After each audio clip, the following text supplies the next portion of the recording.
Programang ito ay rated SPG. Striktong patnubay at gabay ng magulang ang kailangan. Maaaring may masiselang tema, lengguwahe, karahasan, sexual, horror o droga na hindi angkop sa mga bata.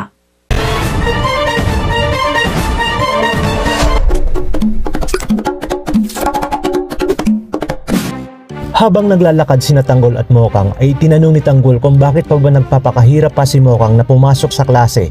Aniya, niloloko ni Mokang ang kanyang sarili.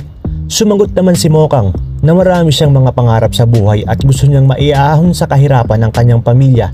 Kaya naman dito sinabi ni Tanggol na hindi kailangan mag-aral para umasenso sa buhay. Huwag nang lokohin ni Mokang ang sarili niya dahil sa totoong laban sa buhay, diskarte ang kailangan. At nang nakapasok na nga sila sa loob ay itinuro ni Mokang ang kanyang profesor na sa tuwing tinitingnan siya umano ay para siyang hinubaran.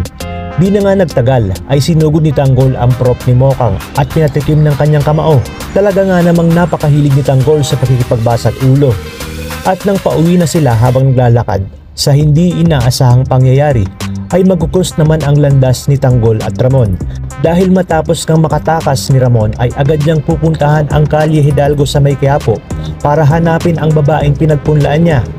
Dito na kaya malalaman ni Tanggol kung sino si Ramon sa buhay niya? Matatanggap niya pa kaya ito sa kabila ng kahiyupang ginawa nito sa kanyang ina na si Tess? Yan ang mga dapat nating abangan. Dito lang sa FBJ's Batang Quiapo.